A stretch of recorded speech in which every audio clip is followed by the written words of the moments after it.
Bien-aimés dans le Seigneur, bonjour. Je nous invite à vous joindre à moi pour louer le Seigneur, le magnifier pour ses bienfaits. Car ce thème nous le recommande fortement d'ailleurs. Et il est intitulé La gratitude. Les textes de 2 Roi chapitre 5, versets 1 à 15 et l'évangile de Jésus-Christ selon Luc chapitre 17, versets 11 à 19 sont ces textes qui nous permettront de vous parler de cette reconnaissance, de cette gratitude. Et l'Esprit Saint est à l'œuvre avec cette 254e publication pour vous enseigner ce qu'il en est, comment il faut procéder. Nous sommes donc ensemble dans le Seigneur avec la puissance de l'Esprit Saint qui est avec nous pour une parfaite présentation.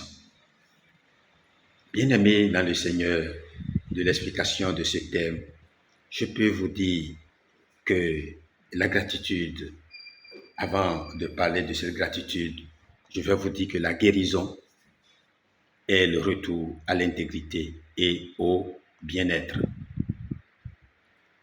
Cette guérison que nous avons eue avec le Seigneur Jésus-Christ, c'est un travail qui a été accompli par lui pour notre restauration, pour que nous puissions vivre en communion avec lui.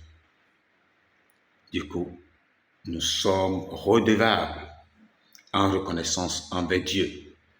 Et comment s'exprime cette reconnaissance, bien-aimée?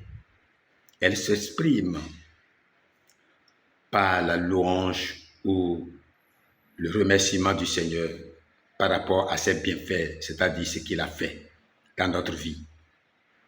Je peux citer ses miracles, ses délivrances, ses combats pour nous, sa protection, sa bénédiction.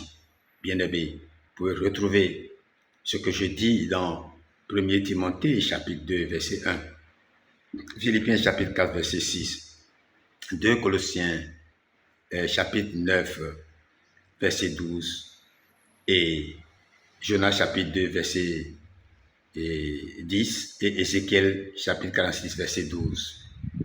Les manières de louer sont diverses. Tout acte qui consiste à reconnaître la grandeur de Dieu ou lui rendre grâce pour un bienfait constitue une louange. On distingue principalement la louange par la prière. Louer Dieu avec des paroles. C'est ce que cela veut dire. 2 Corinthiens chapitre 5, verset 13. Par le chant, nous avons d'abord la célébration de Dieu, communément appelée louange. Ici, des chants rapides avec la gestuelle, avec des pas de danse, avec des cris de joie, avec des acclamations, avec des instruments. Et deuxièmement, l'adoration, chant lent avec de la prosternation. Nous avons aussi la louange par des actes de reconnaissance, par des pas de danse, offrande, consécration. 1 Samuel chapitre 1, verset 22, par des sacrifices également. Il est bien indiqué que c'est la bonne disposition de notre âme et de notre cœur que Dieu recherche dans notre adoration. Du moins, c'est ce qui est nécessaire pour le rencontrer dans la prière et avoir les ossements. Il est important de savoir que l'accomplissement de nos désirs passe par des actions de grâce à travers des louanges. Fais de l'Éternel tes délices et il te donnera ce que ton cœur désire. Psaume 37, verset 4. Beaucoup de gens disent, si seulement Dieu me donnait ce que mon cœur désire, je lui rendrais tant de louanges. Sachez que l'ordre divin fonctionne inversement. Nous louons Dieu et nous lui faisons de lui les délices de notre cœur. Ah oui, nous le louons et nous faisons de lui les délices de notre cœur, alors il nous donne ce que notre cœur désire. Dieu met ses désirs saints dans le cœur qui le loue. Ainsi, nous avons des désirs corrects.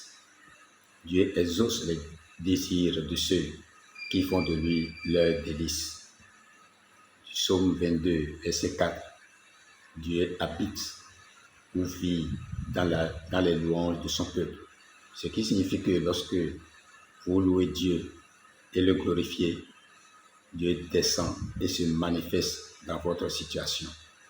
Si notre cœur est rempli de louanges, il est aussi rempli de Dieu, car il siège au milieu de nos louanges. Il en est de même de notre foyer ou de notre église, de notre communauté. Si nous les remplissons de louanges, ils seront remplis de la présence de Dieu. Nous pouvons nous entourer de la présence de Dieu en cultivant l'attitude de louange partout, dans nos services, dans toutes nos entreprises. Nous serons plus conscients de sa présence